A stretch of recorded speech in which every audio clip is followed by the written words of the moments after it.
Saudara-saudari yang terkasih, saya kira kita semua yang berkumpul di sini yang merayakan Ekaristi pada Minggu Prapaskah kedua ini menghendaki supaya di dalam kehidupan kita ada perubahan. Perubahan ke arah yang lebih baik, bukan perubahan ke arah yang lebih buruk. Dengan perubahan yang lebih baik itu tentu kita mengharapkan supaya kehidupan kita menjadi lebih indah, lebih berbahagia. Saudara-saudara terkasih, kita lihat dulu, dalami satu persatu firman Tuhan yang disampaikan kepada kita pada hari ini. Bacaan pertama yang diambil dari kitab Kejadian bercerita tentang Abraham. Abraham mendapat keturunan, yakni Ishak. Sudah lama dia menantikan adanya atau kelahiran seorang anak dalam perkawinannya dengan Sarah. Sarah sendiri pun sangat menginginkan itu. Dan justru saat dia sudah tua, kepada Sarah diberikan oleh Tuhan keturunan, yakni Ishak. Dan setelah Ishak itu besar, justru Tuhan mengatakan kepada Abraham, Abraham, persembahkanlah anakmu Ishak itu kepada saya di Gunung Moria. Bisa kita bayangkan bagaimana tertekannya Abraham mendengarkan kata-kata itu. Anak satu-satunya harus dipersembahkan kepada Tuhan. Anak yang sudah lama ditunggu-tunggunya. Dia menginginkan supaya Tuhan memberikan berkat keturunan yang banyak, dan Tuhan sendiri menjanjikan itu kepadanya, dan juga supaya dia menjadi bapa bangsa.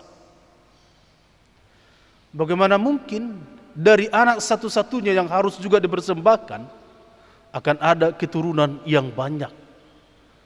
Bagaimana mungkin dia bisa mendapat cucu, cicit dan sebagainya? Sebab Ishak harus dipersembahkan. Bisa kita bayangkan saudara-saudara terkasih bagaimana bergumulnya Abraham pada waktu itu. Mungkin dia stres, mungkin dia tidak bisa tidur dan seterusnya. Tapi firman Tuhan itu menceritakan bahwa pada akhirnya Abraham membawa Ishak anaknya ke Gunung Moria, dan di sana mau mempersembahkan Ishak kepada Tuhan seperti yang dikehendaki oleh Tuhan. Dan akhirnya saudara-saudara terkasih, Abraham ketika hendak mempersembahkan anaknya Ishak, justru ditegur oleh Tuhan, cukup. Jangan kau lukai anak itu. Sekarang kata Tuhan, saya tahu bahwa engkau taat kepada Tuhan, bahwa engkau mendengarkan kata-kata Tuhan. Jadi boleh dikatakan Abraham berhasil memenangkan pencobaan itu. Tuhan yang mencobai dia, dan dia berhasil. Dia tidak jatuh, dia tidak melawan Tuhan sedikit pun.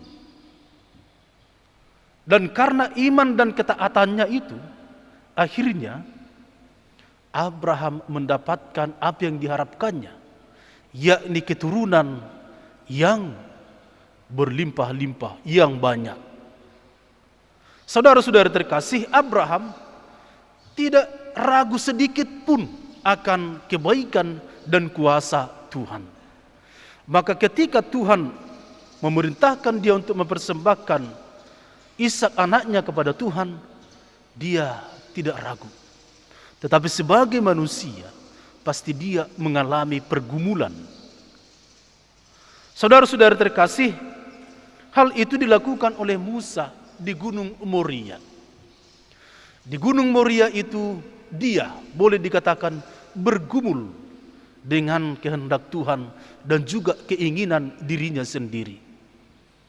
Namun dia menyerahkan segala kehendak manusiawinya kepada Tuhan, dan akhirnya dia tidak jatuh ke dalam dosa,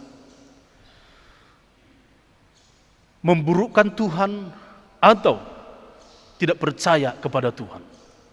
Tetapi dalam segala pencobaan itu, Abraham menunjukkan iman dan ketaatannya kepada Tuhan. Selanjutnya, saudara-saudara terkasih, Injil Markus menceritakan Yesus yang mengalami perubahan di Gunung Tabor. Yesus membawa ketiga muridnya, yakni Petrus, Yakobus, dan Yohanes, naik ke Gunung Tabor. Dan ketika mereka berada di sana, ketiga murid itu melihat wajah Yesus berubah, berkilau. Demikian juga pakaiannya bercahaya. Dan Petrus katakan, Tuhan, enak sekali di sini. Karena itu biarlah kami membangun kemah, satu untukmu, satu untuk Musa, satu untuk Elia. Lalu mereka mendengar suara dari awan yang datang menyelubungi itu. Inilah anak yang kukehendaki, kata Tuhan Allah. Petrus begitu kagum, begitu tercengang, impressed dengan peristiwa itu.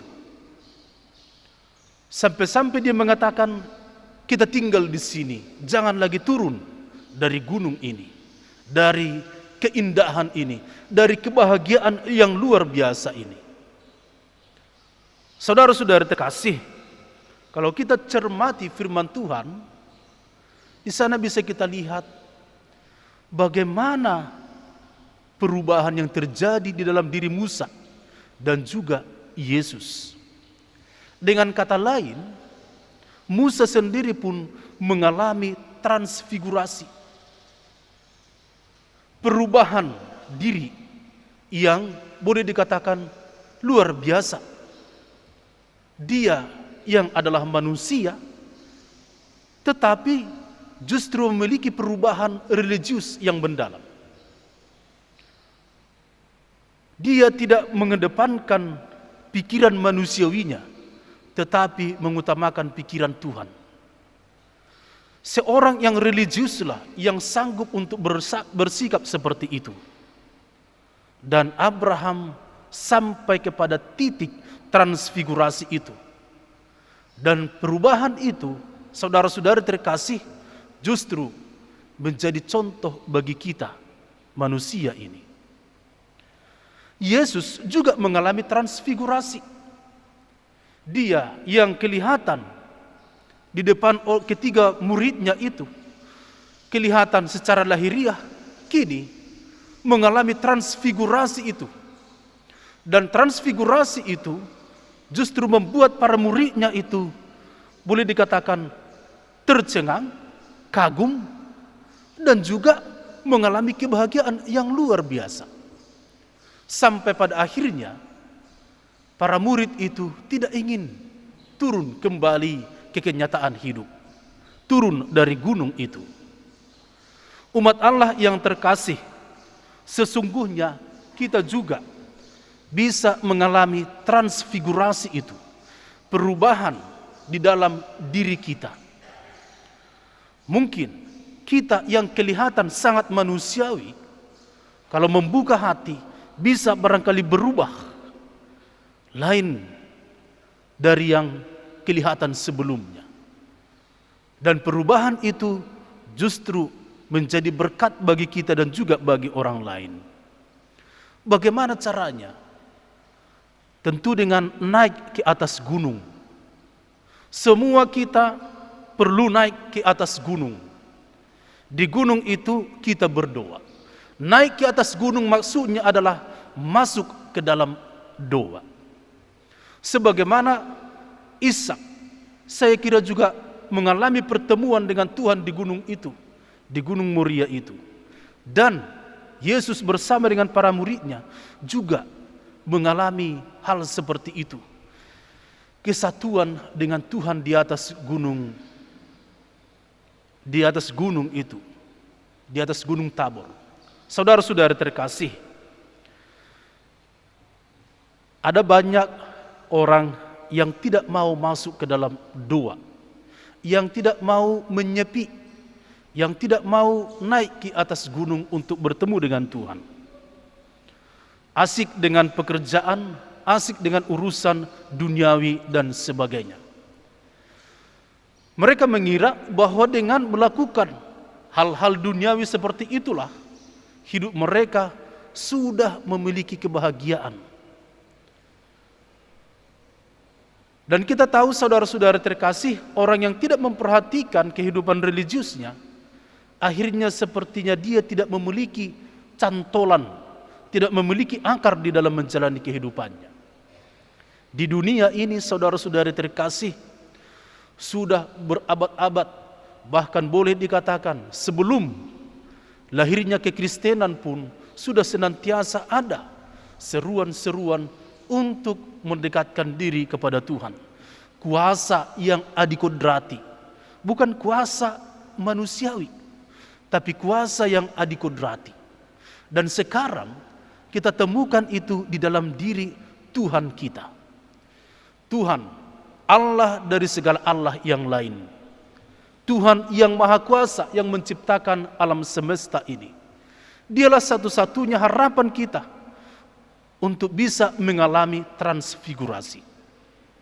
Saudara-saudara terkasih, dengan mengalami transfigurasi itu, perubahan itu di dalam diri kita, maka barangkali cara kita, konsep kita, pengertian kita, cara kita memperlakukan pekerjaan kita dan orang lain yang barangkali selalu bertemu dengan kita mungkin akan berubah menjadi lebih baik, dan orang akan merasakan seperti yang dialami oleh para murid itu. Ada keindahan, ada kenyamanan, ada kebahagiaan orang lain tinggal bersama dengan kita dan tidak memusuhi kita. Mereka akan datang kepada kita karena apa?